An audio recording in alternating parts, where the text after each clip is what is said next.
Hello friends, welcome to Viji Thiyags. இன்றைக்கி சூப்பராக ஒரு எண்ணெய் கத்திரிக்காய் குழம்பு பண்ண போகிறோம். இது எங்கள் வீட்டு ஸ்டைலில் பண்ணுறேன். வாங்க எப்படி செய்யலான்றதை பார்க்கலாம். எப்பயுமே எண்ணெய் கத்திரிக்காய் செய்யும் பொழுது கத்திரிக்காவை முழுசாக போட்டு நம்ம வதக்கி தனியாக எடுத்துக்கணும். அதை மாதிரி செய்தால் தான் டேஸ்ட்டு சூப்பராக இருக்கும். இன்றைக்கி 2 வெங்காயம் 2 தக்காளி இதை நல்லா வதக்கி எடுத்துக்கோங்க. இது கூடவே ஒரு கையளவு வறுத்த வேர்க்கடலை, இதை 3 தான் நம்ம வதக்கிட்டு அரைக்க போகிறோம். இதை மாதிரி நீங்கள் ஃபைனலாக போட்டிங்கன்னா டேஸ்ட்டு நச்சுன்னு இருக்கும். இது கூடவே நீங்கள் கருப்பு எள் இருக்குது பாருங்கள், அதையும் வறுத்து போட்டு அரைச்சிங்கன்னா இன்னும் சூப்பராக இருக்கும். சில பேர் எண்ணெய் கத்திரிக்காய் நல்லா வதக்கிட்டு அதிலேயே வெங்காயம் தக்காளி இதையும் போட்டு வதக்கிட்டு நார்மல் ஒரு காரக்குழம்பு மாதிரி வைப்பாங்க.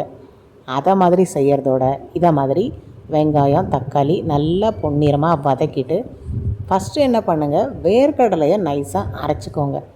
அப்புறம் இதையும் அரைச்சிக்கோங்க. நல்லா பேஸ்ட்டு நல்லா வெண்ணெய் மாதிரி இருக்கணும். ஃபைனலாக இதை ஊற்றும் பொழுது நமக்கு எண்ணெய் கத்திரிக்காய் குழம்பு கல்யாண பந்தியில் கல்யாண வீட்டில் செய்யக்கூடிய ஒரு எண்ணெய் கத்திரிக்காய் குழம்பு மாதிரி இருக்கும்.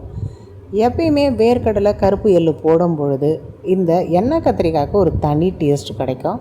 இந்த டிப்ஸை ஃபாலோ பண்ணுங்கள். இப்போ எண்ணெய் காஞ்சிட்ருக்கு. 1 ஸ்பூன் வெந்தயம் 1 ஸ்பூன் கடுகு இதை போட்டுடுங்க. இன்றைக்கி நான் கத்திரிக்காவை இதை மாதிரி பின்பகுதி, நம்ம காம்பு இருக்க பகுதியில் கட் பண்ணக்கூடாது. இந்த பின்பகுதியில் 4ஆக கட் பண்ணி உள்ளே எதனா பூச்சி இருக்கா அப்படின்னு எல்லாத்தையும் பார்த்துக்கோங்க. எப்பயுமே இந்த சைஸ்க்கு குட்டி குட்டியாக தான் நீங்கள் எடுக்கணும். எண்ணெய் கத்திரிக்காய் செய்யும்பொழுது நல்லா பிஞ்சியாக இருக்கிறது போட்டிங்கன்னா நமக்கு டேஸ்ட்டு பார்த்திங்கன்னா நல்ல ஒரு தேன் மாதிரி கெட்டியாக கிடைக்கும். சின்ன சின்ன பிஞ்சி ஒரு தனி ருசி தான். இப்போ இதை எண்ணெயில் போட்டு நம்ம அப்படியே மூடி வச்சுருவோம். இதில் நம்ம தேவையான அளவு உப்பு போட்டுக்கோங்க. உப்பு போட்டிங்கன்னா உங்களுக்கு சீக்கிரம் வதங்கி கொடுத்துரும். அதுதான்.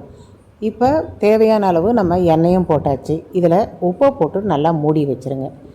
எப்பயுமே சின்ன சின்ன விதைகள் இல்லாத பிஞ்சு கத்திரிக்காய் பயன்படுத்துகிறோன்னும் பொழுது சில பேருக்கு கத்திரிக்காய் அலர்ஜின்னுவாங்க. அதற்கு முக்கிய காரணம் முத்தி போயிருக்க கத்திரிக்காயில் இருக்க விதைகள் தான்.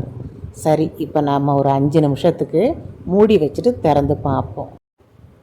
பிஞ்சு கத்திரிக்காய் போடுறதுனால சீக்கிரம் 5 நிமிஷத்தில் நல்லா வதங்கி கொடுத்துரும். இதுக்கு மேலே இதற்கான மசாலாக்களாக போடலாம். நம்ம உப்பு போடுறது, மிளகாய்த்தூள், மஞ்சள் தூள் இதெல்லாம் இதில் போட்டு அப்படியே மிக்ஸ் பண்ணிவிட்டு நல்லா வதக்கி எடுத்துக்கலாம். அதுக்கப்புறம் தான் நம்ம புளி ஊற்றணும்.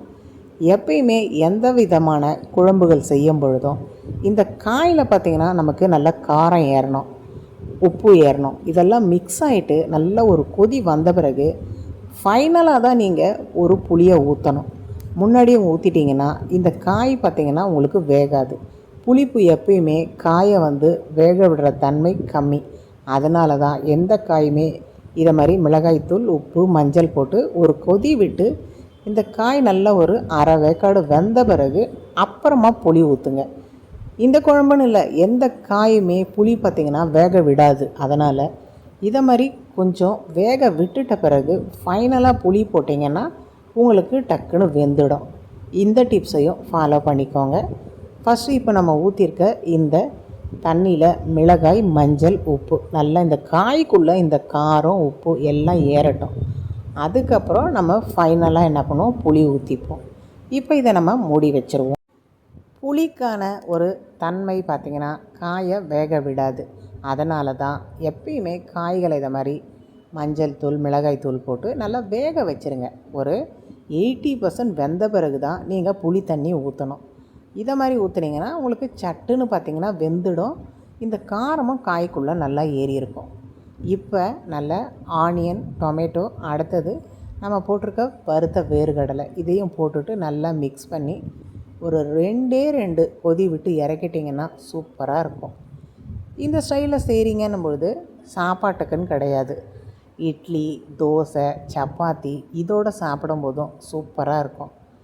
சில வீடுகளில் இதில் தனித்தனியாக தக்காளி இழையாக வர்றது, அடுத்தது வெங்காயம் வர்றது சில பேருக்கு பிடிக்காது. ஆனால் இதில் பார்த்திங்கன்னா வெங்காயம் தக்காளியில் தனித்தனியாக எதுவுமே வராது.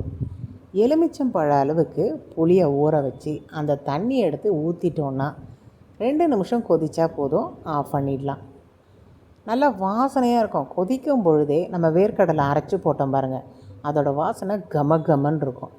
நல்லெண்ணெயில் நம்ம தாளிக்கும் பொழுது என்ன ஸ்மெல் வருமோ அதே தான் வேர்க்கடலை எப்பயுமே நீங்கள் அரைச்சி ஊற்றும் பொழுது நல்ல ஸ்மெல் வரும். செக்கில் ஆட்டின சுத்தமான ஒரு கடலெண்ணெய் ஊற்றும் பொழுது வரக்கூடிய நல்ல ஒரு ஸ்மெல் தான் இப்போ வறுத்த அந்த வேர்க்கடலை அரைச்சி ஊற்றும் போது வரும். நார்மல் காரக்குழம்பு செய்யும்போது கூட நீங்கள் உங்கள் வீடுகளில் ட்ரை பண்ணி பாருங்கள். கொஞ்சமாக வறுத்த வேர்க்கடலை அரைச்சி போட்டு பாருங்கள். இப்போ நெல்லிப்பழ அளவுக்கு நம்ம புளி ஊற வச்சோம்ல, அந்த தண்ணியை ஊற்றிட்டு 2 கொதி போதும், நல்லா மிக்ஸ் பண்ணி இறக்கிடலாம். இதை நல்லா சுட சுட சாதத்தில் போட்டு சாப்பிட்டிங்கன்னா அவ்வளோ அட்டகாசமாக இருக்கும். எண்ணெய் கத்திரிக்காய் குழம்பு நீங்கள் உடனே சாப்பிட்றதோட நல்லா ஒரு 4 ஹவர்ஸ் ஊறின பிறகு சாப்பிடுங்களேன், சூப்பராக இருக்கும் டேஸ்ட்டு. எனக்கு பார்க்கும்பொழுதே நாக்கு ஊறுது. இப்போ நான் இதை சுட சுட சாதம் போட்டு சாப்பிட போகிறேன். உங்கள் வீட்டில் கண்டிப்பாக ட்ரை பண்ணிவிட்டு எப்படி வந்ததுன்னு மறக்காமல் கமெண்ட்ஸில் சொல்லுங்கள்.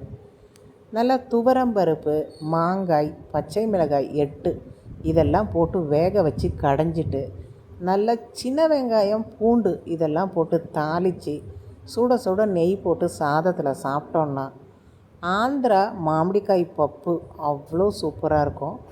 நிறைய வீடுகளில் இதுக்கான டிஷ்ஷு தெரியாது. ஆனால் பார்த்திங்கன்னா இந்த டேஸ்ட்டு ஒரு டைம் செய்து பார்த்திங்கன்னா అడిக்கடி செய்வீங்க. మామిడికాయ పప్పు తినేదేనికి బాగా చాలా உண்டு. கண்டிப்பாக இந்த வீடியோ பார்க்கணும் பொழுது இதுவரையும் சப்ஸ்கிரைப் பண்ணாதவங்க விஜி தியாக் சேனலை சப்ஸ்கிரைப் பண்ணிக்கோங்க. தொடர்ந்து வர பதிவுகளில் பல ஊர்களில் செய்யக்கூடிய டிஷ் எல்லாம் எப்படி ஈஸியாக செய்கிறது அதை தான் தொடர்ந்து பார்க்க போகிறோம். கண்டிப்பாக இந்த மாமிடிக்காய் பப்பு செம்ம நச்சுன்னு இருக்கும். இந்த சீசனில் நல்லா ஒரு புளிப்பாக வச்சு சாப்பிட்றதுக்கு. மாங்காய் சீசன் முடியறதுக்குள்ளே கண்டிப்பாக நீங்கள் சப்ஸ்கிரைப் பண்ணிக்கோங்க. அடுத்து வர இந்த வீடியோவை பார்த்துட்டு உங்கள் வீட்டில் செய்து பாருங்கள். சுட சுட சாதத்துக்கு, அடுத்தது இட்லி, தோசை எல்லாத்துக்குமே சூப்பராக இருக்கும். அடுத்த இந்த வீடியோவில் நம்ம சந்திக்கலாம்.